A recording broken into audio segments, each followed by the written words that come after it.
Welcome back, freedom-loving people. I just wanted to talk today about Matt Damon again. I know this might seem a little overkill for Matt Damon, but this is really a video for Matt Damon, and I would love it if Matt Damon would see this video, because I think the guy has been duped into believing that these Marxist socialist plans are good for America, and it's not. It's not. He's out there reading the Constitution like he understands it.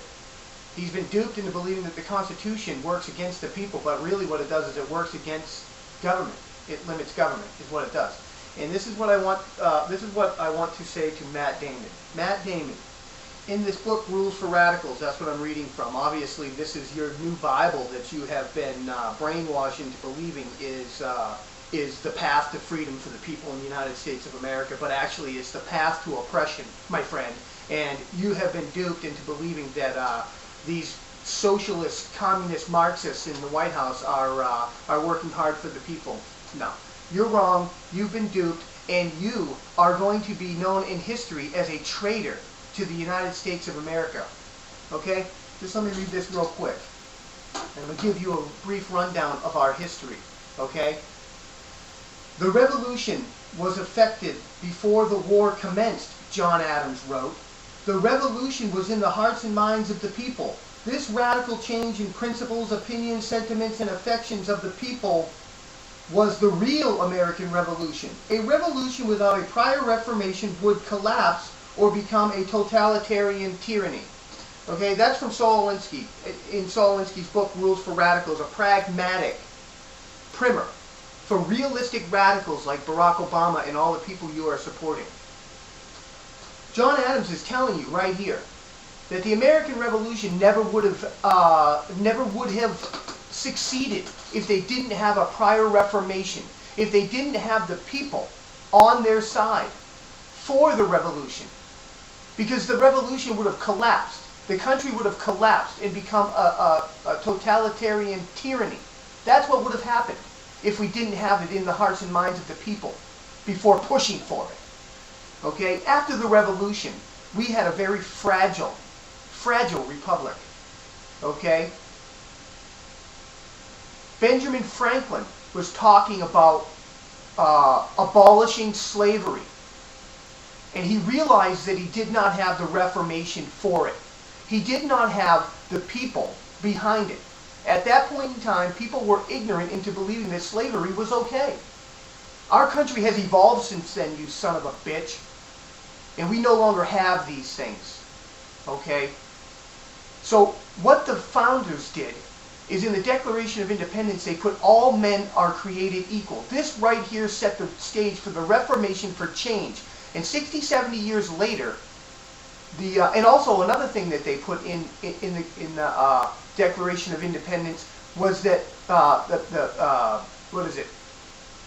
the right to happiness and the pursuit of happiness. The pursuit of happiness was actually the right to property, but they had to take that out because the African Americans were considered property at that point in time, and that could have been used to stop the freeing of the African Americans. Do you understand that? So they changed it to the life, liberty, and the pursuit of happiness instead of the life, liberty, and pursuit and property. Life, liberty, and property. They changed it to life, liberty, and the pursuit of happiness. Because if they put property, like I said, then these people would have had a leg to stand on keeping slavery intact. Do you understand that, moron? So when 60, 70 years later, when Abraham Lincoln went to abolish slavery, they barely had a reformation. It created a civil war. Do you seriously believe that this fragile republic could have survived pushing for a change that the people were not ready to have? It would have created another revolution. The Civil War would have started right then and there instead of 60, 70 years later. So you have to get the people on your side. And the way you do that is you put all men are created equal, and all the people in this country were going, how can they all be equal if we own slaves? Do you understand? So it created the Reformation for change. It created it. Our founding fathers created it. They wanted to abolish slavery. They just didn't have the people on their side to do it. And they knew that the Republic was the most important thing to save at that point in time. If you want to free the slaves in the United States of America, at that point in time, you create a strong republic where all men are created equal. And then in time, like everything, Matt Damon, in time, the people will evolve to see the truth about it. And they did. Isn't that wonderful? And they did.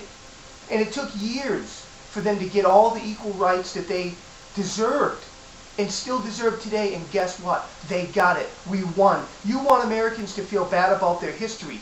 I say to Americans, feel good about your history, because we went through these atrocities. Our country committed these atrocities and rose above them and destroyed them.